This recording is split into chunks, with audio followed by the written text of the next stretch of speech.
Just a tiny nowhere town with a tiny no room in. This is where the greatest story ever told begins. We're just a tiny beating heart and all creation leaning in. The night the world forever changed because of Bethlehem.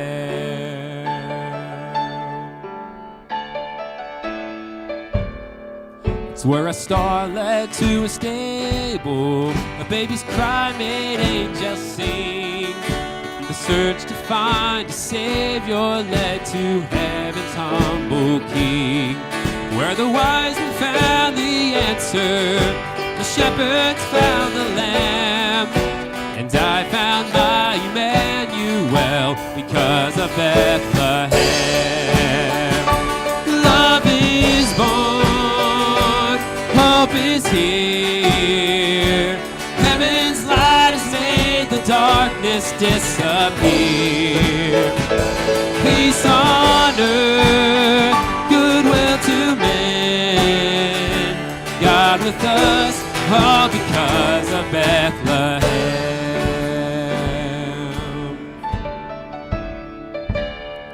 From a child in a cradle to a king upon a cross, he knew the road was leading him to pay a crimson cost. And when no other arms could carry the weight of all our sin, he took the fall and it happened all because of Bethlehem. Love is born, hope is here. Heaven's light has made the darkness disappear. Peace on earth, goodwill to men. God with us, all because of Bethlehem.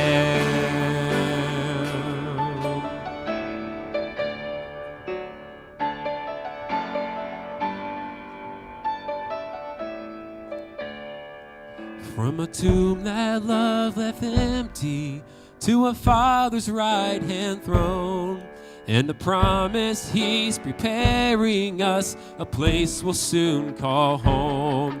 He who came to earth from heaven is coming back again, and our eyes will see eternity because of Bethlehem.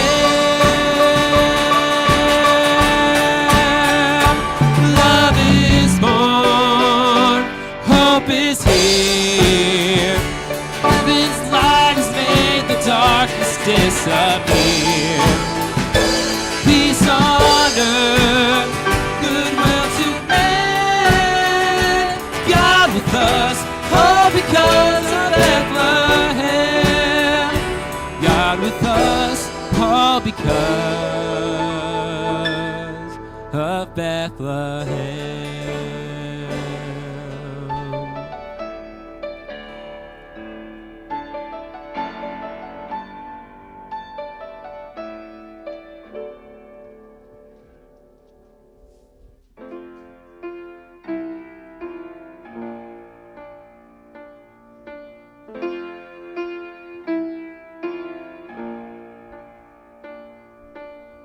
Over the skies of Bethlehem appeared a star, while angels sang to lowly shepherds.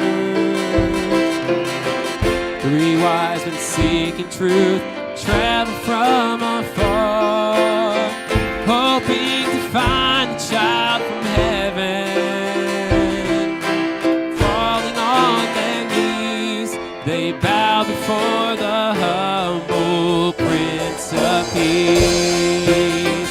I bring an offering of worship to my King. The one on earth deserves the praises that I sing. Jesus, may you receive the honor that's your due. Oh Lord, I bring an offering to you.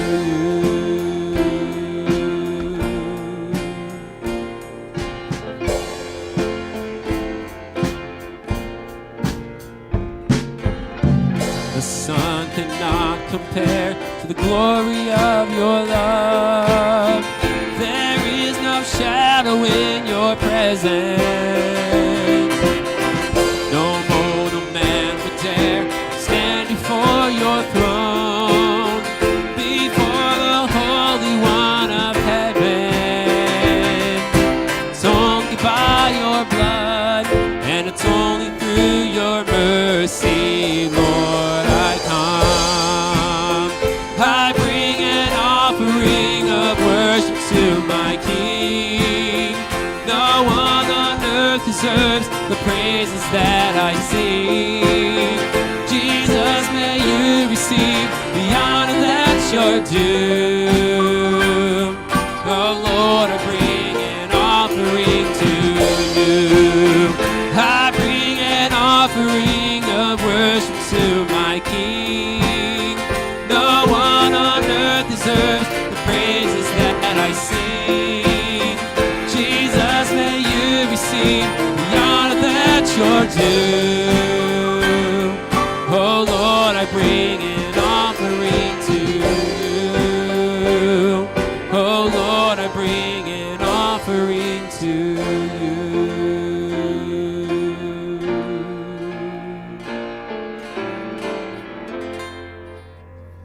All right, you can be seated. Welcome to East Lake Baptist Church today.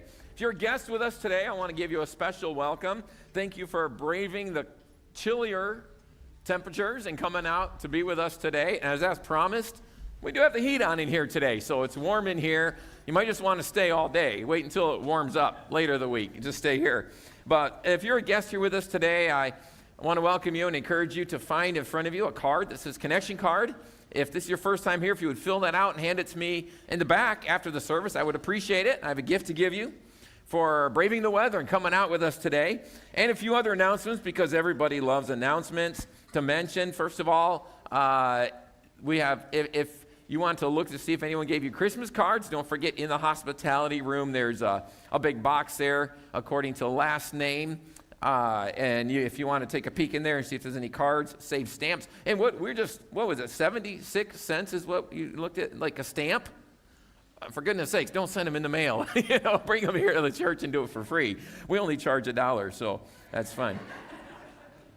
Next Sunday night is the Christmas candlelight service. If any way possible, we want to really encourage you to come out for that. We always have a good time at it. It'll be 6 o'clock next Sunday night. A great time, candlelight service, so make sure you come out for that. If you cannot be here, we do stream it, but we really want to encourage you to be here. It's a great time.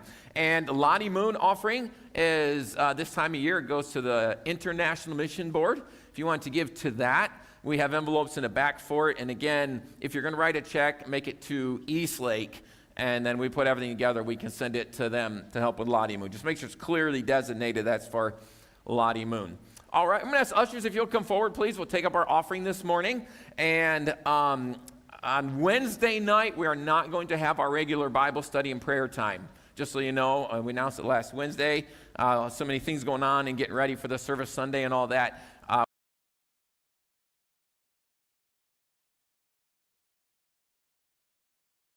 That's a good New Year's resolution, by the way, if you made them.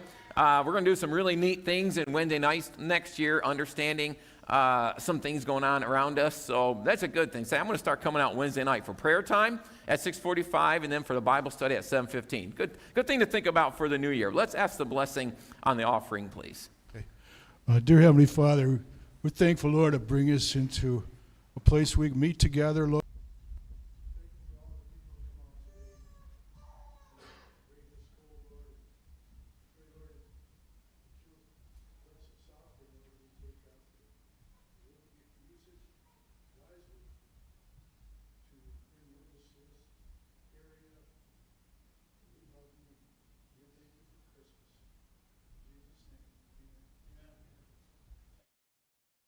In a moment, everything changed. Jesus! He made each star and the galaxy. Jesus! His birth fulfilled each prophecy. Jesus! His power made the blind to see. Jesus! His sacrifice set people free. Jesus! His resurrection proved to be the turning point of history. Jesus! We are thankful for Jesus, and we are rejoicing in the life-giving hope for Jesus at Christmas. Yes, it's true. In a moment, everything changed. Jesus came.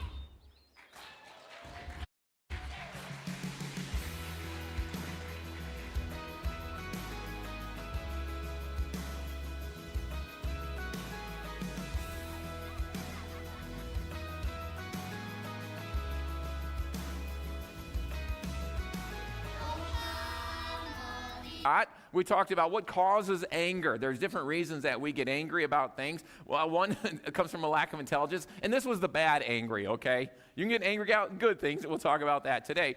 But the bad angry, right? It comes from lack of intelligence. The Bible says it's foolish. Anger comes from a lack of self-control, and it comes from a lack of humility.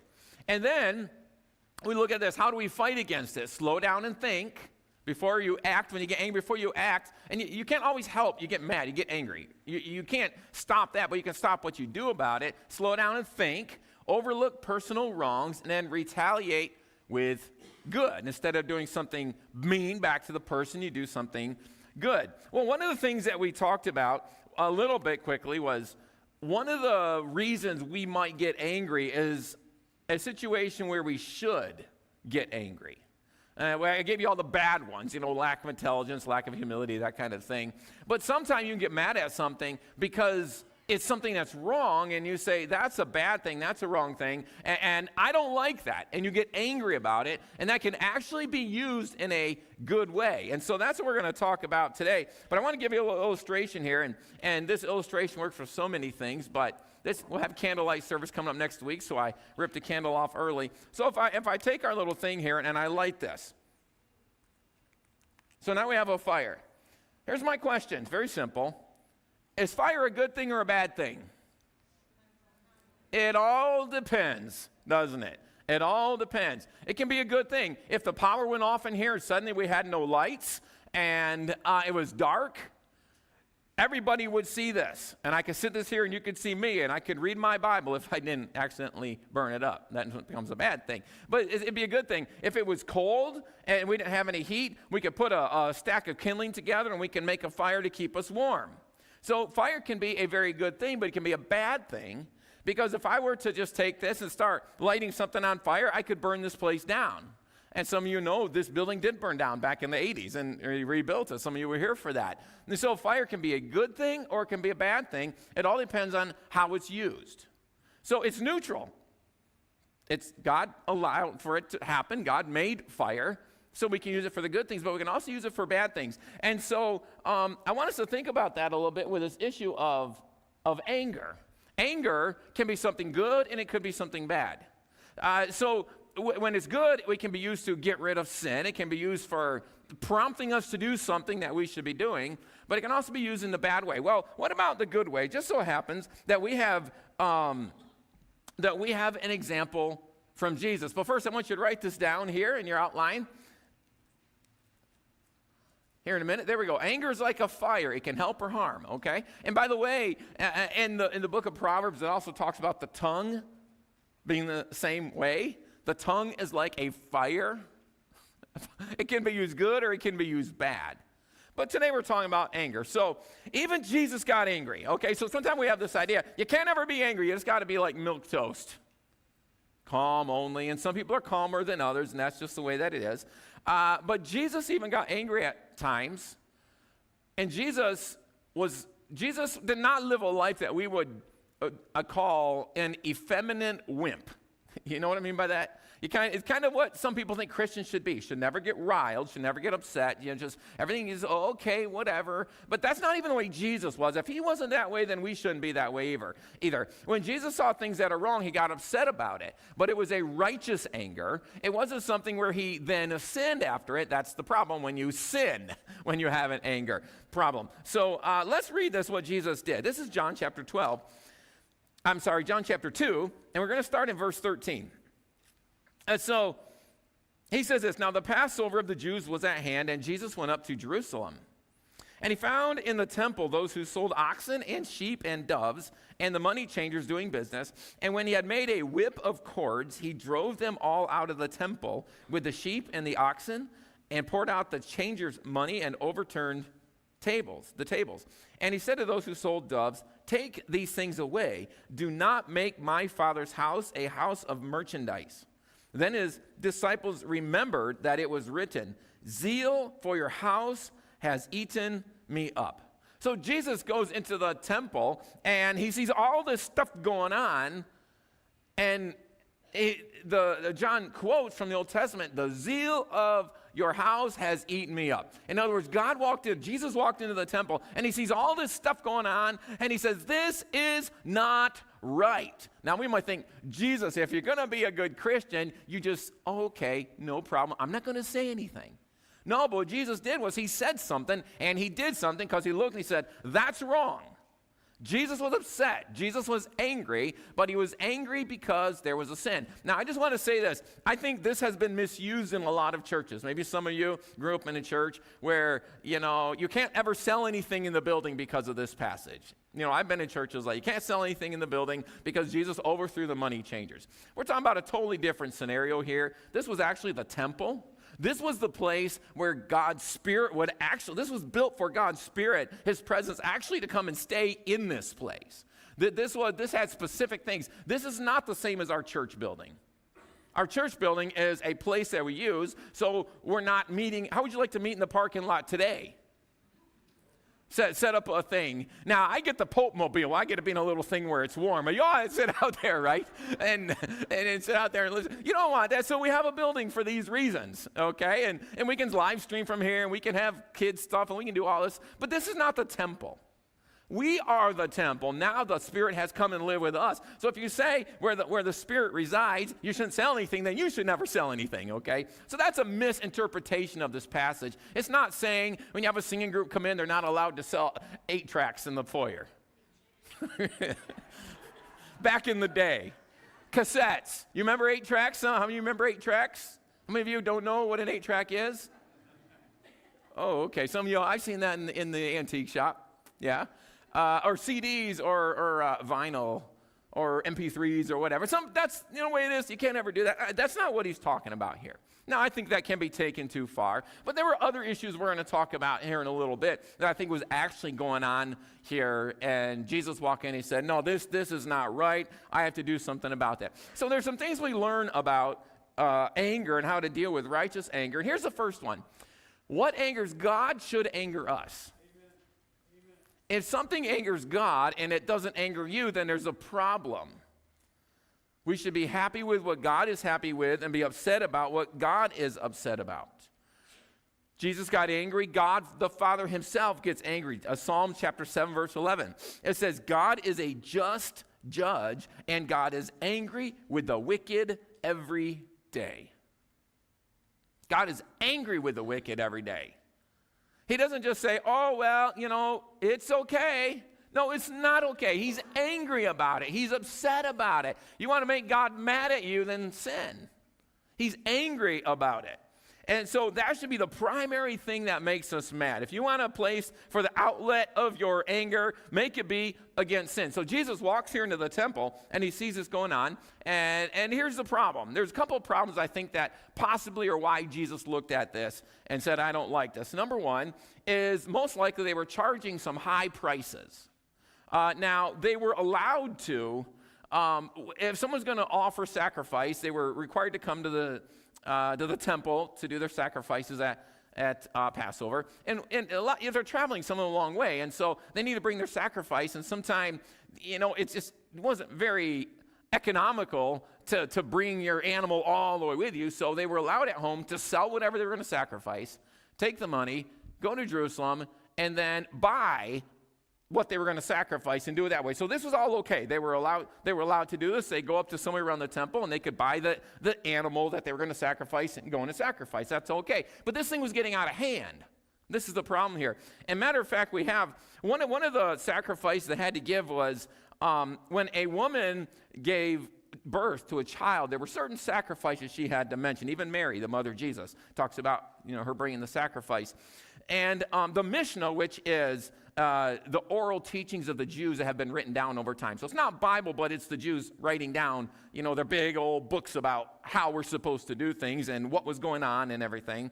They talk about the birds that a woman had to offer after childbirth. One of the sacrifices was a bird. And they talk about how it had raised to a golden dinar. You heard of denarii, but it raised to a golden dinar because there was such a high demand. Well, the rabbis had to step in and say, no, it should only be a quarter of a silver dinar. So in other words, it's like we can charge this much because people need these, so we're going to charge this astronomical amount. And the rabbis had to step in and say, no, that's not how you do this. You're not trying to make money off the people of God who are coming to sacrifice.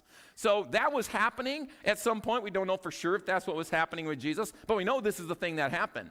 Start raising those prices to try to make some money from people that are coming to sacrifice. And Jesus would say, no, we're not going to do that. But there was another issue here that also is likely what could have been going on this time, and it dealt with what was called the temple tax.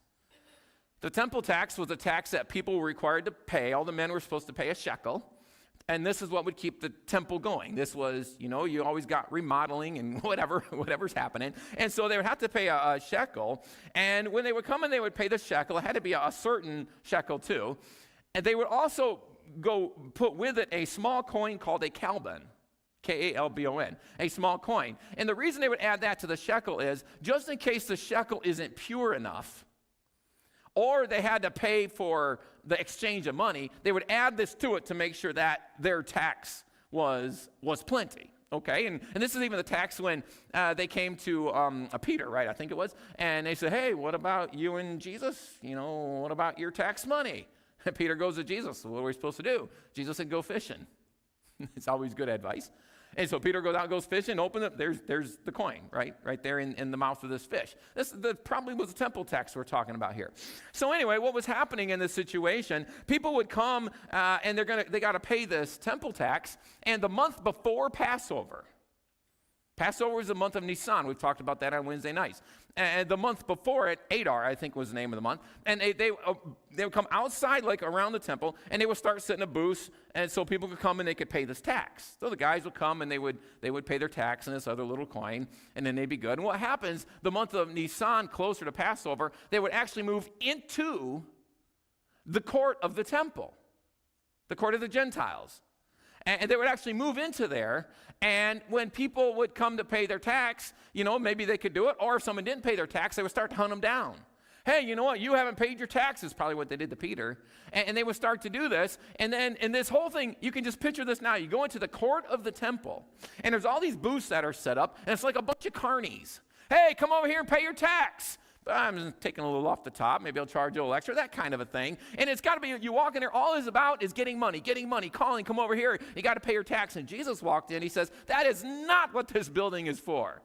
This building is here for people to come and pray to God. The temple is about that and the sacrifices. It's not about an exchange of money. And Jesus walks in and he says, you guys are disrespecting this whole system, and I'm going to put an end to it right now.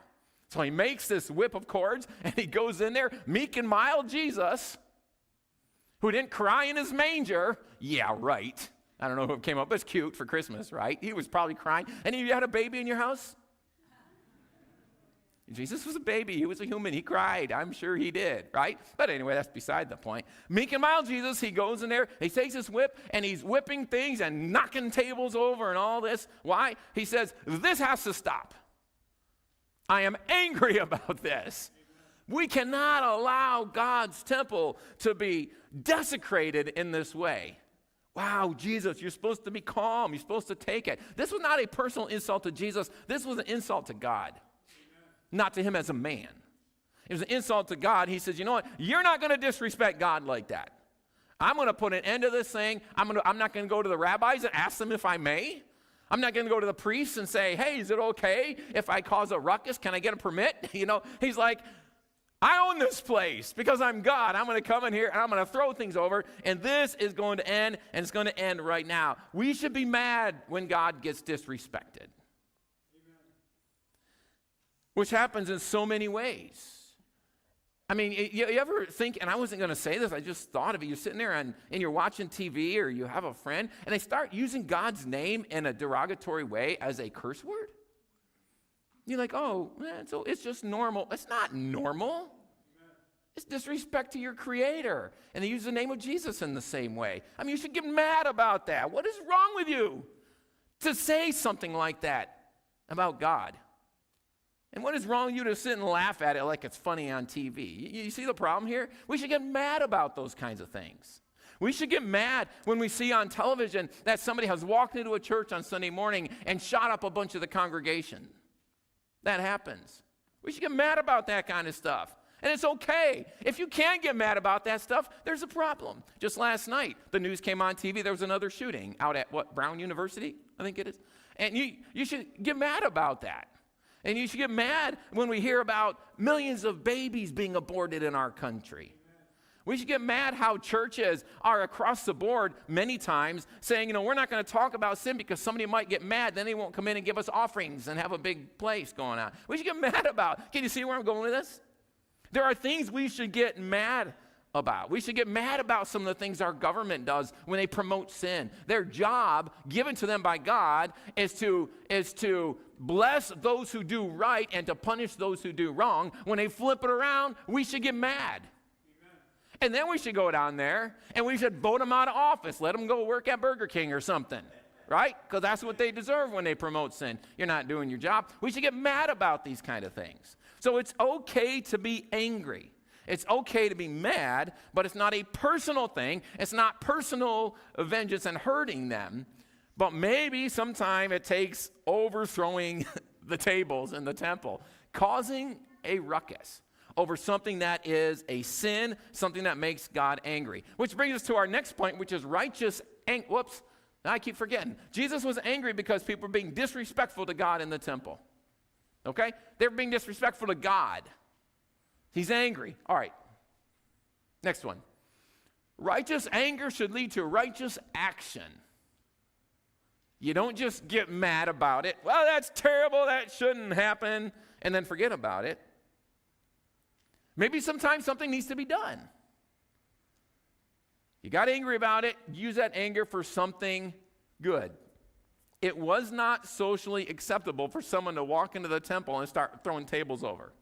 In fact, there were probably a lot of people standing around saying, this guy, Jesus, I heard about him. He talks about being from God and everything. How dare he come and mess up our church service? Now, it wasn't really a church service, but how dare he come in and cause a ruckus? Doesn't he know that this is the temple of God and that he's not supposed to be throwing tables over in the temple of God? Well, he would say, you're not supposed to be having those tables in the temple of God in the first place, so I'm going to cause a ruckus.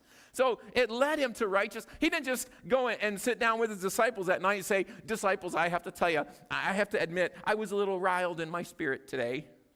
I walked into the house of God, and they were a bunch of carnies that were out there selling and charging high prices and doing all this stuff, and I just have to tell you, I have to apologize because I didn't feel right about that. No, he's like, I'm going to throw him over. He didn't ask for advice, hey, disciples, should I do this? No, they probably would have been like, no, Jesus, don't call any attention to us. He just did something about it. He went there and he threw the things over, the tables over, and ran people out of it. Most people that were hanging around there that day had been desensitized to what was going on. This had probably been going on for years. Desensitized. Oh, it's just normal now. We don't want to cause a ruckus. Maybe I don't really like. They didn't used to do that when I was a kid, but here we are. And Jesus says, you know what? I'm mad about this. I'm going to go out there and I'm going to do something about it. Why? They're disrespecting God. Not that, they hurt me, they said something bad about me, but they're disrespecting God and what's supposed to happen here in the temple. And I'm going to go out there and I'm going to do something about it. So I'm giving you two things here, two things that we should do, righteous actions that we should take. Now, these are kind of general, admittedly, of course. One thing that we should do when we get mad, we should try to do our best to do what we can to remove evil from society. Now, some of you are ahead of me on this, we're not going to be able to do it. No, we're not. We're not going to be able to say, okay, let's all band together and we're going to take evil. Because if we remove evil from society, it means removing people from society. Because evil comes along with the people. But sometimes there are some things that we can do when we see evil, say, I'm going to do something about that. rather than talking about. We as Christians are notorious for talking about stuff that we don't like. Man, I just don't like what's going on. But that's where it ends. I don't like what's going on. Oh, look, it's lunch. Let's go get some lunch and forget about it. We're just notorious for doing that. But every once in a while, maybe there's time where we should step out and do something. There was, when we lived over in Bremen, some friends of ours told us about something that was going on in the library, the local library, little town of Bremen. And they had like these graphic novels that they put out, and the kids, could walk by and see them. And I never actually looked in one, but I knew what was in them because our friends had seen it, and we went to the library board meetings. We started going to library board meetings. And hey, what's this stuff doing in here? And I didn't have to see them because literally, this is what it is. The board members of the library, they passed one of these books around, and I remember this one guy, he kind of looked at it, he was like, he did kind of that look, just so I knew it was pretty nasty, whatever was in it. Let's set them out for the kids. So we went down there and caused a ruckus. I don't think they changed their minds on whatever, but we caused a ruckus, and they knew those people from that weird Baptist church come in here and cause all kind of problems, right? But it might not be that for you, it might be something. Rather than saying, oh, I don't like what they're doing, maybe you got to go out there and do something. Maybe you need to cause a ruckus somewhere. In the right way, of course, you understand, I hope, what I'm saying here. Maybe you need to stand up and do something. Say, we cannot allow this to happen. I don't like what's going on in the country. Well, did you vote? If you didn't vote, keep your mouth shut. I don't care to hear it, right? Do something. Maybe you need to call these people that are making decisions.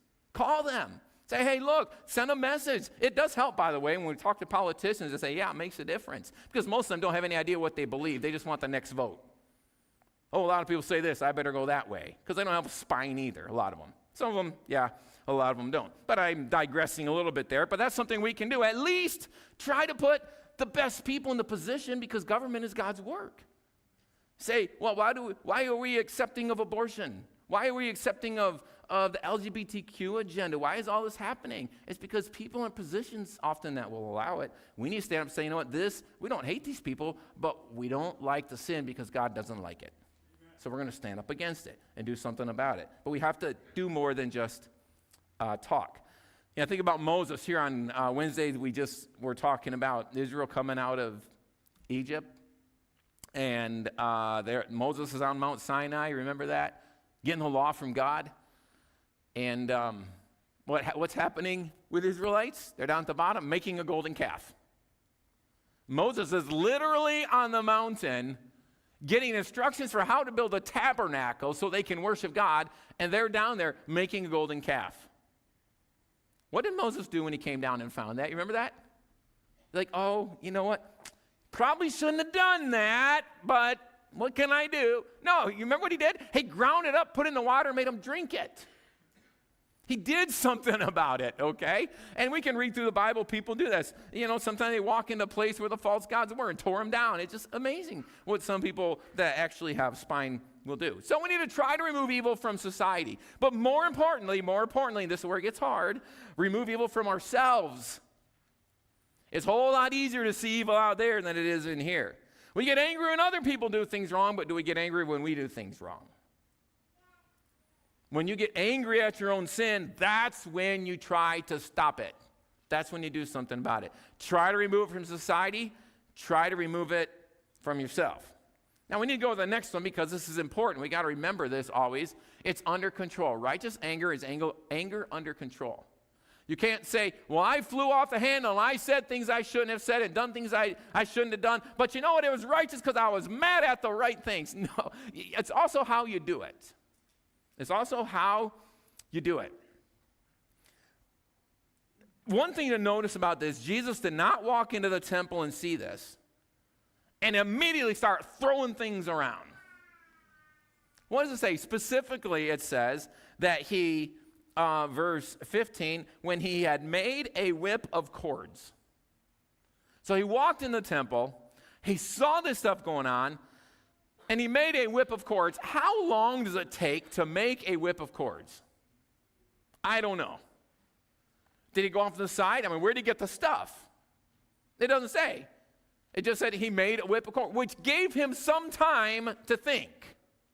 Remember the last week we talked about, you get mad, count to 10, count to 100, count to 1,000,000, whatever you need to do so you can think through this thing before you act. So Jesus was thinking. He made this whip of cords. How long did it take him? We don't know for sure, but this is also very interesting. All 4 of the Gospels talk about Jesus going into the temple and doing this. Now, there's some question about whether they're all the same event. The Synoptic Gospels, Matthew, Mark, and Luke, put it at the end of Jesus' ministry. John puts it at the beginning. So this is the discussion. You know, that the gospel writers didn't always write things down chronologically. They put them often where it would fit with whatever they're trying to teach. So there's a lot of debate. Did Jesus do this 2 times or did he do this 1 time? Did Jesus do it at the beginning like John says and then at the end? Or was John just putting it earlier in his book, something that happened later? It doesn't really matter. He did this either once or twice. But what's important is I want you to see what Mark said about this. So if you want to go with me really quickly to the book of Mark. Now, maybe it was exactly the same situation or another one, but Jesus walks into the temple and he sees this. Mark chapter 11, verse 11. Okay? Mark 11:11. And Jesus went into Jerusalem and into the temple. So when he had looked around at all things, as the hour was already late, he went out to Bethany with the 12. So what does he do? He walks in the temple, he looks around, and he sees all this going on, and what does he do? He says, it's late. I'm going to go back to Bethany, which was a walk. You could walk it from Jerusalem. And so he goes back to Bethany. Verse 12. Now the next day, when they had come out from Bethany, he was hungry, and then he goes through, I won't read verses 13 to 14, the fig tree thing. Verse 15. So they came to Jerusalem. Then Jesus went into the temple and began to drive out those who bought and sold in the temple and overturned the tables of the money changers and the seats of those who sold the doves, and he would not allow anyone to carry wares to the temple. Then he taught, saying to them, is it not written, my house shall be called a house of prayer for all nations, but you have made it a den of thieves. Oh, by the way, the people didn't like it. And the scribes and chief priests heard it and saw how they might destroy him, for they feared him. Wow, here's a guy actually got some guts, and we're scared of this guy. We don't like him. But whether it's the same situation or happened twice, at least in this one, we know Jesus walked in. What happened? He saw what was going on, and he went out. And the next day he came back. Maybe he went back to Bethany. Maybe that's when he made the whip. But the point is, Jesus did not just walk in there and immediately was overcome with rage and started throwing things around. No, he thought about it. He had time to stop and think about it, but he still did it because it was the right thing to do. But he didn't fly off the handle and lose control of himself. Righteous anger has to be under control. You cannot sin because you have righteous anger. You understand what I'm saying there? You know, we hear about people who blow up abortion clinics. I don't know if it's happened in a while, but we've heard of it, right? You know, that should not be happening. You know, these clinics, they should not be there. But you don't kill somebody because they're killing somebody. You understand that, right? Not personally. You know, the death sentence, yeah, that's through the government. That's a different thing. But you don't take personal revenge like that. You have to do things the right way. We don't come stand out here with signs and say, well, God hates people who are involved in certain sins, because it's not true. He doesn't hate them. He's very angry with them, but he doesn't hate them. So you can do the right thing the wrong way, and that's what we don't want to do. So I want you to write this down, if you will. Righteous anger does not justify sin, okay? Because their sinning doesn't mean I can sin to get them to stop sinning. That's not the way we handle this thing. We need to stop the sin the best we possibly can, but we do not sin in the process of it. So sometimes you get angry at what's going on. I don't know if any of you have ever heard of Sophie Scholl. Have any of you ever heard of Sophie Scholl? S-C-H-O-L. Her and her brother Hans. Hans and Sophie Scholl. This was back in Germany during the Holocaust. And it wasn't so much about the Holocaust, but it was in Germany at that time. They, of course, were in Germany. They grew up in the Hitler Youth, which is where Hitler had the same view that the Muslims have. They understand if you get the children you get the country. That's something we as Christians have forgotten, right? That's why we need to work with our kids. Well, they understood if I get the children, I get the country. So Hitler had Hitler Youth, and he would brainwash these kids. And so Hans and Sophie, I actually have a picture of them. It's those two on the left, Hans on your left, Hans and Sophie in the middle. Hans was 24 and Sophie was 21. They were college students, and they started to realize what Hitler was doing in Germany. And they got upset about it. They wanted freedom. And they decided, we're not just going to be mad about this, we're going to do something about this. So they organized what was called the White Rose Resistance. And they started print pamphlets about how bad Hitler was, the things that he was doing, to open people's eyes to what he was doing to their country. And they started passing these around. And, silently, so nobody could find out. Well, it just happened at one time, they were getting ready, close to being caught, and they were distributing them like between classes and at the University of Munich, and Sophie realized she was running out of time, so she threw a bunch of them just so them land all over the foyer there in the building, and a security guard or someone saw her, and of course they found out she and her brother, and they had a group of people that were doing this, and they were brought to a very quick trial, and both of them executed by beheading on the guillotine in 1943, February 22nd, 1943, when Hans was 24 and Sophie was 21. Why did they do this? Because they looked around him and he's like, this is wrong. This man, Hitler, is destroying our country, as we all know now, but the world often was blind to it in those days. And they actually, their sister wrote this book I have, and I would recommend you read this. It's called The White Rose. And their sister later wrote this book about what was going on. And she says, talking about right before Hans died, it says, Hans, before he placed his head on the block, Hans called out so that the words rang through the huge prison, long live freedom. Long live freedom. They didn't just say, oh, freedom would be nice. They said, we're going to do something about it. We're going to put our lives on the line for us. Now, on the right is a guy, his name was Christoph Probst, Probst. Christoph was also killed the same day along with them. Christoph's wife was in the hospital, having just delivered a child. And they did this so fast, she did not even know he had been executed, or she did not even know he had been judged worthy of death until he was already executed. She was in the hospital. She never got to see him, never got to say bye.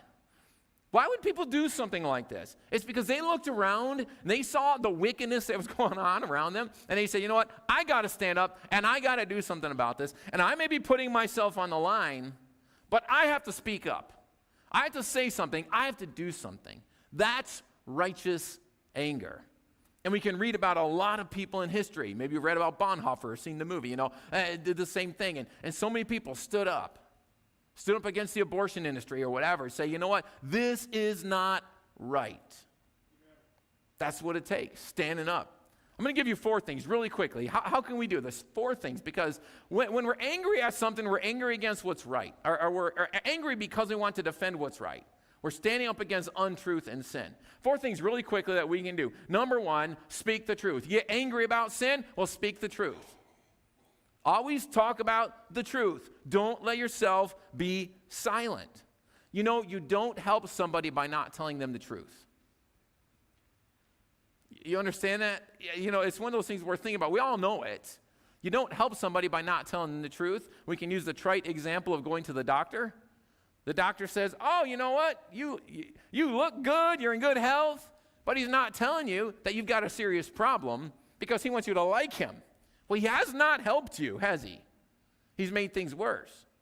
So when there's a sin, we need to step up and say, this is not right, and I'm doing it because it's not going to help you to tell you that you are doing what's right when you're not. So we need to speak the truth. Number 2, we need to defend the truth. Sometime we need to step up and say, you know what? That's not right. That's not right. Well, you're supposed to be a calm little Christian. Jesus wasn't a calm little Christian. He had mercy. He had grace. But when people, especially the religious people, were sinning and doing wrong, he stood up to them. Don't do that. I'm going to overthrow your tables. I'm going to make us whip, and I'm going to kick you out of here. I'm not going to allow this to happen. Defend it. Jesus wasn't silent. Being silent is agreement. Who is it? There's a famous quote that says, all it takes for evil to exist is for good men to do nothing. You've heard that, right? Well, we'll just sit and be quiet and do our little thing. Pretty soon you won't be able to do your little thing anymore because the evil will be so overtaken, or will overtake in the world and you won't be able to. Don't be silent. Defend the truth. Number 3, promote the truth. I'm just going to call this action. Do something about it. Whatever it looks like. The library, go to the library, and if that's the thing, whatever you need to do. Vote, take an office. Wouldn't it be great if we had some people in our church that would become politicians in a good way? That I want to stand for what's truth. I'll tell you, one time we had a certain president that was elected years ago, and there was a while I thought, I wonder if I should resign the ministry and go into Congress just to neutralize everything that he was doing the best I possibly could. Well, that wasn't the route God had, and I would not be a good politician. I've learned that. My wife says, you can't lie. Take that for what it's worth. But no, that would be crazy. But I was like, sometimes you got to do something. Stand up and say, you know what? I'm going to do what I can to kick this stuff out of my society. And then the last one, sacrifice for the truth. It may be a sacrifice. Look at these people hated Jesus. They were mad at Jesus. What do you think you're doing coming in here and messing up our little thing we have going on? And Jesus is like, I don't care what you think. Doesn't matter. You can kill me. And they did. And it didn't matter. Hans and Sophie Scholl, Christoph Probst, they were killed, beheaded for standing up and doing what was right. Bonhoeffer, I made a list. Nathan Hale, Abraham Lincoln, Charlie Kirk, Jesus, right? All these people, they said things. Whether you agree with them or not is not the point, but they stood up against what they saw as being evil and lost their life. Sometime there is a sacrifice. And Hebrews, we went through Hebrews chapter 12. Or it's 11. Hebrews chapter 11, the faith hall of fame. All these people. And he lists people. He lists all these people that are having problems. And eventually he's like, and there were so many others. Some were sawn in half. Can you imagine that death? All these people. And it says, of whom the world was not worthy. The world was not worthy of people who saw evil and stood up against it. The common denominator with all of these martyrs, they saw something evil and they stood up against it. So sometimes we have a righteous anger. It's about sin. But before we do it, I want to remind you of what we talked about last week. You see something, it's sinful, it's wrong, you want to fight it. How do we fight anger? Number 1, remember, slow down and think, like Jesus did. Okay, I'm going to take some time, I'm going to make the whip. Take some time, go hang out with my friends tonight, come back and fix this problem tomorrow, okay? Number 2, overlook personal wrongs. It's not, you hurt me, so I have righteous anger. No, just let that one go and retaliate with good. Sometimes we got to retaliate with good, but sometimes the good is standing up and saying, you know what? This is the right thing for me to do. Let's bow our heads and close our eyes this morning. We live in a society, in a world where sometimes we do need to be upset with things. We should be. If we're not upset with some things, then maybe our upsetter isn't working very well. We should be, Jesus tells us to be the salt and the light. Sometimes that salt, man, when it gets in there, it hurts. But we need to do it because we want to defend what God says. We want to defend the truth. Let's be those kind of people who stand up and try to help fight against sin in our society in the right way. Father, we thank you today for the example that we have of Jesus, the example that we have of Jesus and being angry, but using it the right way. Help us to be people like that, but to overlook personal wrongs against us because sometimes they just don't really matter. Give us wisdom to have this balance that we need to have. In Jesus' name.